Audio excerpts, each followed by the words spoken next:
Hello world, how's it going? It's James giving you another update on my hair transplant. Today is the 24th of March. It's now 1 week until I go to Turkey and everything's getting really real at the moment. So I'm quite excited but also quite nervous. I'm not really sure what to expect, although I do know what to expect after watching all of the different YouTube videos, but it's still just a whole new experience for me. So quite nervous, but also quite excited. I paid my deposit on Friday, so I'm just waiting for the confirmation to come through to say that they've received the payment. International payments can take a couple of days to come through, so I'm hoping that by Monday they'll get back in touch with me via WhatsApp, as they have been. Most of the contact has been through the WhatsApp app with Elite Hair Transplant. There's not really been a lot of emails. I mean, this is cool, it's fine, I guess for ease of convenience and the fact that they're always available to contact, that's cool, but it doesn't make it seem the most official sometimes, so I do ask them to send things via email as well, because they will just send attachments to the WhatsApp messages a lot of the time. The good thing is that they're always friendly and they're always accommodating with my questions, and they do generally tend to get back in touch with me at the very least within the hour. Everything is well written in English, it's not broken at all, and they've certainly understood me, and I've not held back on any kind of vocabulary with them, so I'm very happy with the level of communication from them. I guess I was just a little bit skeptical that all the communication comes through WhatsApp, but I can totally understand the reasons why they would do that. I did go online to their website and just asked if they could give me their details, because I was, again, quite skeptical. But as soon as they responded, they did respond to my email quite quickly, and they did confirm the bank details were the same as the ones that were sent in the WhatsApp message, so that helped to ease my mind a little bit. But I guess you can't ever be too cautious with these things, like the scams that go on the internet now. You have to keep your guard up and you have to be vigilant, so I hope they understood that and that it wasn't any kind of dig at their methods of communication with me. And I guess this is one of the reasons why I'm actually making this video, is just so that people have like a true account of somebody that's going through this at the moment, so that they have an account of my experience, my journey, and this diary that they can go by on the internet. It's just a real person with a real life account of something, and hopefully people will use it in the future if they did want to use Elite Hair Transplant. When I've been looking for experiences, some of them I just find so hard to believe are genuine. They seem like 1 and 2 sentences, like summed up perfectly, and nothing seems to have gone wrong.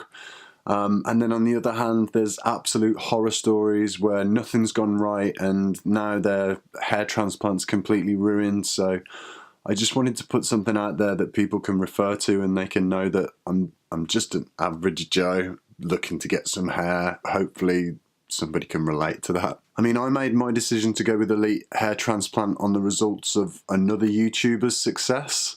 And I guess because I found it hard to find other YouTubers with that similar experience from Elite Hair Transplant, I thought that I could just kind of pad out the results and hopefully people will use this. And ultimately, I guess I want my experience documented just to help others more than anything. It will be something for me to look back on, but as well I just want to help others with making those decisions if it's something that they are looking to do. So I guess now for the next couple of weeks I'm going to try and remain focused on that goal, and I'm going to try and stay truthful to what it is that I've set out to do. I really want to just try and remain thorough and focused on giving you guys the absolute truth, be that good or bad, but let's hope it's good.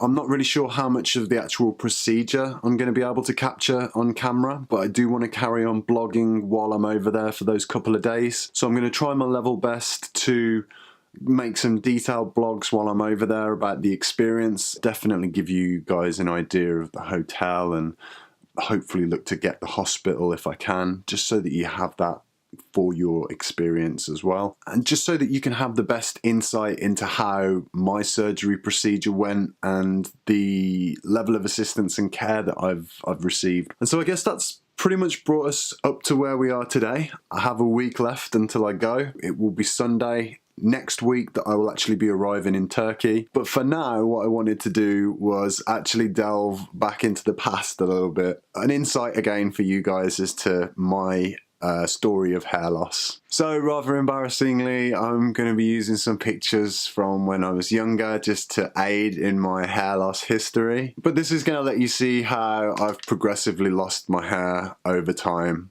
So let's go back to the first picture that I'm willing to show the internet, and it's a chubby young version of me from 2002. So I'm thinking I'm around about 15 or 16.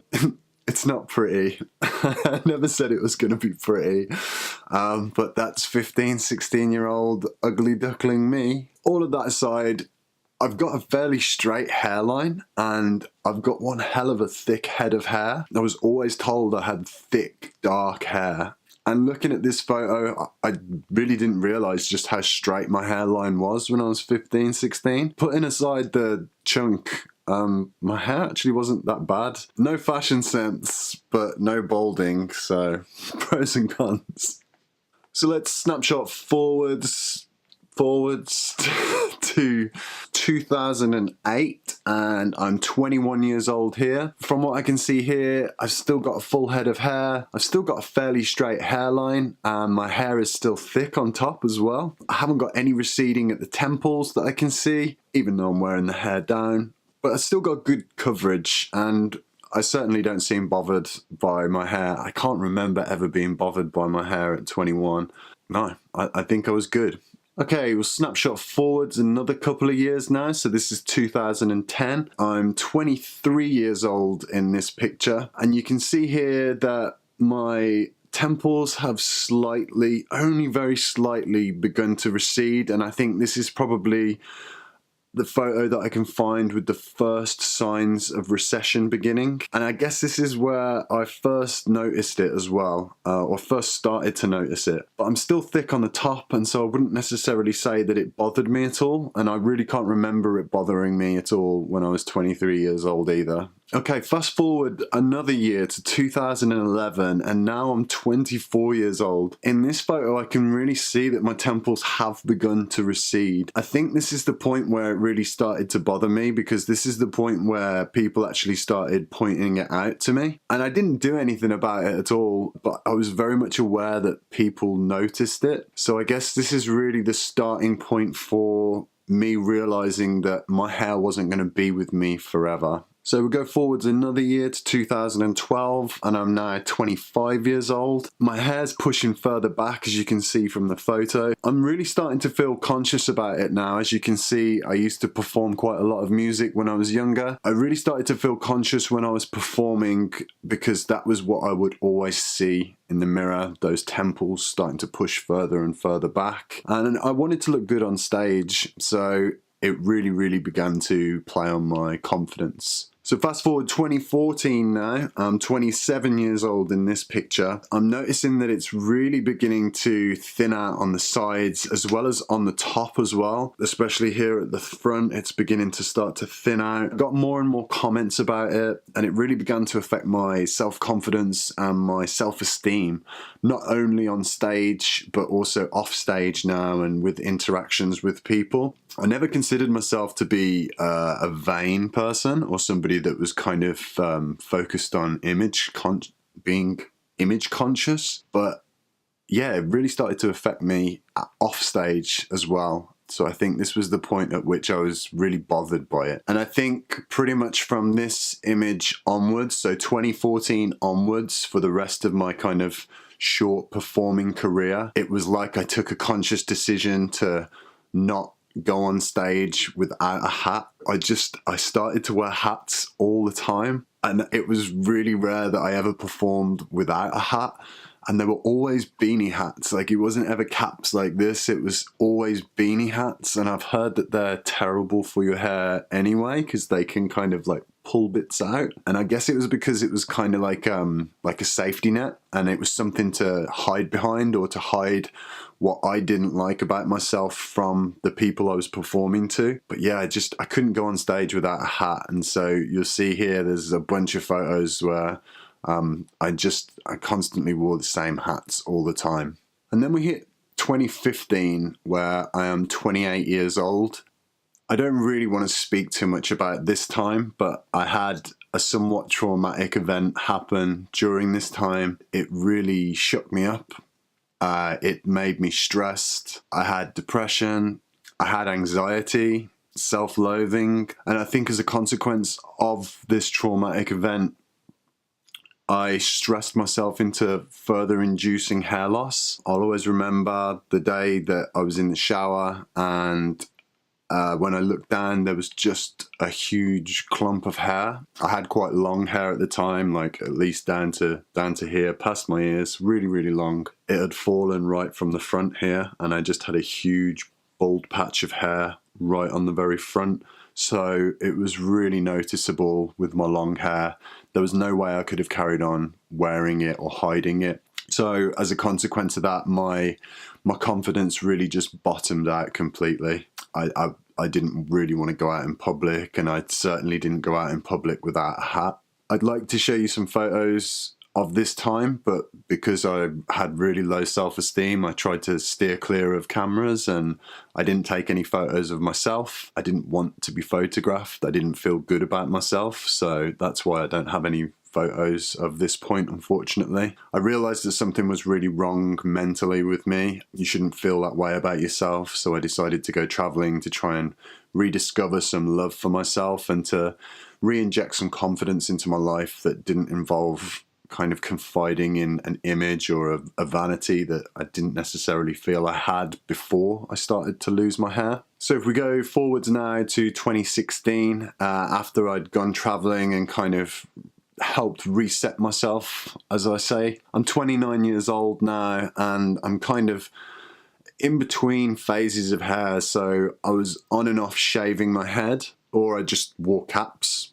I either hid it or shaved it. It was kind of like just a love-hate relationship with my hair. And it was just, every time I looked at it, I just noticed like this recession, and it really used to like annoy me. And so I would shave it, and then as soon as it would start to grow a little bit, you know, I just wanted it to grow to the point that I could style it. And as soon as it was stylable, I hated it, so I'd shave it off again. And it was just, I could never settle on a hairstyle or something that made me feel comfortable. And I think because of this like constant undulation of like having hair, not having hair, shaving my hair, wanting to style it, it really kind of further affected my confidence and my insecurity. And I think that that insecurity in myself spilled out into the personal relationships that I had with people and girlfriends at that time. It made things extremely tumultuous between me and other people, but especially with my personal relationships. And then 2017, I guess, was the point at which I decided that I couldn't carry on living like up and down with my hair and about feeling the way that I did. So 2017 was really the point that I decided to take the bull by the horns and do something. You know, if I'm not happy about it, do something about it. So I started researching treatments and medications and reading online, and I had a couple of appointments with some hair specialists as well. I just wanted to put some feelers out there and find out what was available to me. And this was the point where I started looking at medications that were available to try and combat hair loss. So I think what I'm going to do now is wrap this video up. And in the next video, I'll look to talk with you guys about the different types of medication or preventative methods that I've used to try and combat my hair loss over the last couple of years from 2017 through to 2019. So if you guys like what I'm putting out at the moment, it would really mean a lot to me if you could like and subscribe, or even drop me a comment to see what you would like in future videos. These next few weeks, the content that you've all been waiting for is going to start to drop onto my channel. So your support is really going to help me to continue to create this content. And I'm sure this is probably the content that you've all been waiting for as well. But for today, I just wanted to give you my history of hair loss and give you some examples of how my hair has receded over time. So for now, thank you all for watching so much. Stay tuned for the next few weeks. It's going to be exciting.